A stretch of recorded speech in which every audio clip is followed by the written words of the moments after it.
One summer, while I was in rabbinic school, I worked at Camp Kutz, which is in upstate New York. It is now closed, but it was the Reform Movement's teenage leadership camp. And during my time there, I taught the kids a class about the Israeli-Palestinian conflict.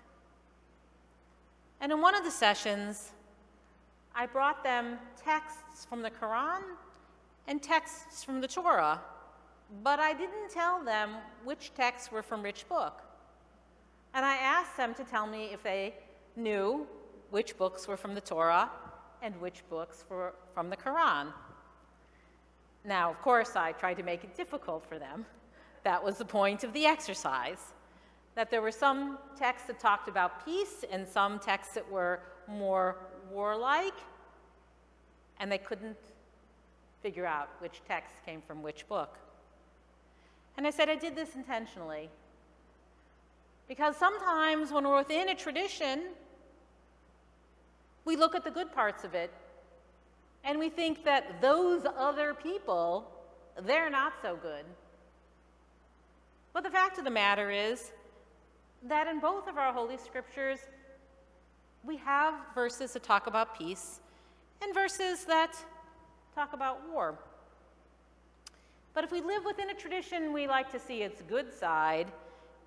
If we reject a faith or if it's somebody else's, we're more willing to see its underbelly. When we judge our own community, we usually like to judge our own community based on the best examples. Who are the wonderful people? That's what our community is. And when we judge other communities, sometimes we'll look at the worst examples of those communities, and that's not a fair way to judge. But yet that's what we do as human beings. We even do it within our own community, in the Jewish community. Reform versus Orthodox Jews. I will often hear people say disparaging things about being Orthodox. And I try to remind people, again, that how we judge people outside of us, we need to judge, as we say within our tradition, b'chaf-zechut, to judge favorably, to look at the positive as best as we can. The dangers of stereotyping outside groups are often that we'll look at the negative part of them. I was also trying to teach our teens about the importance of dealing with our own troubling texts. Yes, in our own faith, we have texts that are difficult to grapple with. In the last few weeks, I have been reading with my Torah study class on Friday mornings some of those difficult texts that come from the Book of Deuteronomy about what we're supposed to do with pagans and with people who sway us to become like them. Today we're reading about how they needed to be stoned. Not one of the easier texts to read, and yet there it is right in the Book of Deuteronomy, and we have to grapple with it. And this week we have one of those troubling texts that we need to confront in Judaism. This Shabbat is called Shabbat Sahor, the Sabbath of Remembrance. It's always the Shabbat that is right before Purim. During this period of time, as we are leading up to Purim and then to Passover, we have some special Shabbatot, special Shabbats, in which we read portions that remind us of this time of the year. Shabbat Sahor, the Sabbath of Remembrance. And this is the portion that we read from the Book of Deuteronomy for this Shabbat. Remember what Amalek did to you on your journey after you left Egypt, how undeterred by fear of God he surprised you on the march when you were famished and weary and cut down all the stragglers in your rear. Therefore, when the Eternal your God grants you safety from all the enemies around you, in the land that the Eternal your God is giving you as a hereditary portion, you shall blot out the memory of Amalek from under the heaven.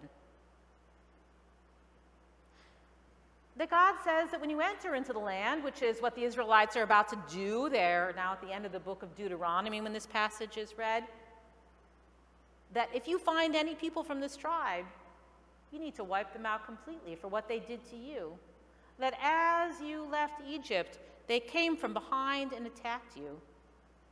The Amalekites in the ancient world were a formidable tribe of nomads that were living in the area south of Canaan, between Mount Seir, which is between the Dead Sea and Eilat, and the Egyptian border. As the Israelites crossed through the Red Sea, newly freed from slavery, exhausted, that large ragtag group of people with who you can imagine would be in the rear of that group, older, children, the infirm, they attacked from behind. Why do we read this on the Shabbat before Purim? Haman, who we'll read about on Wednesday night in the Book of Esther, according to tradition, is a descendant of Amalek. And so he is also an Amalekite, probably why he was trying to, again, attack the Jewish people. But who are the Amalekites today? Are there people that we're supposed to be wiping out? The rabbis through the centuries obviate this imperative to wipe out Amalek by saying, we don't know who they are anymore. They were an ancient people, but they don't exist, and so we cannot possibly fulfill this mitzvah of wiping out the Amalekites. But others have tried to claim that enemies of the Jewish people are the descendants of Amalek, just like Haman. As a matter of fact, when I was living in Israel in 1991 during the first Gulf War, a lot of people were trying to equate Saddam Hussein with Amalek. They said the gematria of Saddam and Amalek, the numerology, is the same, and so therefore Saddam must be Amalek. But it's very dangerous to claim that anybody is a descendant of Amalek. This is one of these troubling texts that we need to grapple with. The most heinous modern example of someone within our tradition claiming that others are Amalek happened in 1994 in Hebron. Baruch Goldstein, who was living in Hebron, he went into the cave of Machpelah. And the cave of Machpelah, which is, according to Jewish tradition, a place in which our forebears are buried, that Abraham and Sarah are there, that Isaac and Rebekah and Leah and Jacob. Remember that poor Rachel died near Bethlehem, so she didn't make it down to the cave of Machpelah. It's a holy site for the Jewish community, but it is also a holy site for the Muslim community. And then the town of Hebron, in which there are over 150,000 Muslims who live there, Palestinians, and less than 1,000 Jews. But this site is holy to both. And so there's one level in the cave of Machpelah in which Muslims can go and worship, and they call this the sanctuary of Abraham because they also recognize Abraham as a forebear, and we call it the cave of Machpelah, and that we have a different place in which we can go and pray. But in 1994, on Purim Day, Baruch Goldstein entered the Muslim area for prayer with a semi-automatic rifle, and he killed 29 Muslim worshipers and injured many others. Our community is not beyond reproach that he looked at these texts, the Book of Esther, the Book of Deuteronomy that tells us to wipe out Amalek, and he took the law into his own hands. Fortunately, the Israeli Knesset outlawed Meir Kahana's political party, which promoted these teachings of the tradition that led Baruch Goldstein to commit this act of violence. That was a positive step that happened, but also as a result, the main street, the main commercial area in Hebron, which was a Palestinian area, was also shut down. That even though the Palestinians were the victims and make up a clear majority, 150,000 to 1,000, their main commercial area was closed. And that area is still closed 28 years ago.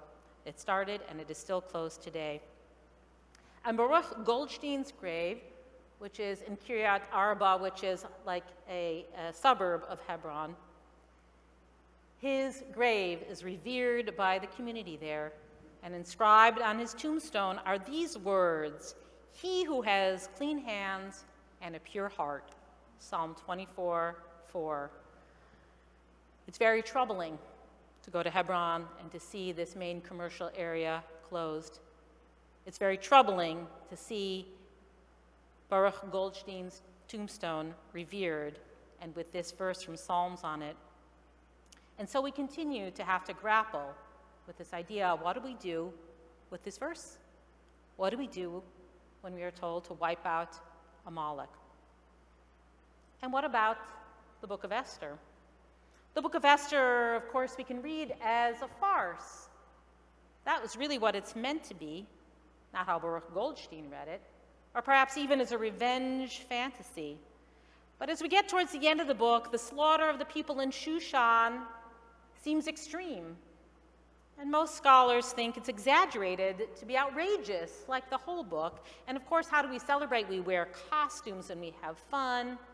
We celebrate our being saved from a tyrant. But we're supposed to do those things so that we don't take the law into our hands, so we don't become zealous, so that we don't go out and try to exact revenge from people. It's not a text to justify and encourage slaughter. And so what can we do with the story of Amalek? As I said, we don't know who the Amalekites are, thank God. But a more modern way of looking at this text is to say, this text is preaching against not a particular people, but a particular way of behaving in the world. That we don't need to get rid of Amalek, but we need to get rid of Amalekite behavior, picking on the weak and the infirm. When we read about Amalek on this Shabbat and read the Book of Esther this week, this is a message we need to take to heart. We have to remind ourselves of this kind of evil behavior. We don't want to be Amalek. We don't want to be Haman. But the possibility of violence and hatred is possible in every community, even our own. And unless we read these stories honestly, it could be our community, as it has been. Unfortunately, we see in our world Amalekite behavior. What is happening now in Ukraine? Russia bombing innocent civilians, saying that it's creating safe passages and there aren't places for people to go. We need to speak out against it, and we need to not tolerate it within our own community. And we need to be careful of the double standard. When it's someone from our community who does wrong, what do we say? They're the exception. They don't represent us. It's not because of our tradition. But when it's somebody else from another community, we can say they're terrorists. They all do that. How do we make sure that we fairly judge anybody who commits these kinds of acts? I guess we want to say that Baruch Goldstein was an anomaly. At the same time, he was not alone. He came from a community that promoted that kind of violence. And unfortunately today, there are still that small group of Jews who live there who make it impossible for Palestinians to live freely in their own city. We say when it's from our community that somebody's mentally unstable. Another community, they're terrorists or inherently evil. That's something else we learn from this text. Not to be Amalek is to judge fairly. Zahor, remember that human beings can be inhumane. Everyone has the ability to engage in Amalekite behavior. Everyone, even us, could possibly harm the innocent. We can't assume that we or others in our community couldn't commit acts of evil, or that others in their community are always likely to do so. We need to confront the underbelly that all human beings can engage in depraved behavior. We laugh and have fun on Purim, not to see Purim as a justification for violence, but to understand that even in difficult times, we need to find the fun, we need to find the humor, but never to be revengeful. Sahor, remember to uphold what God wants from us and not to be inhumane. Sahor, remember to judge others fairly and to look at our own community with a critical eye and to assume the best in everyone until we see otherwise, and to make sure that this behavior does not continue in our world. This is what Shabbat Sahor teaches us. This is what we need to learn from the Book of Esther. Amen.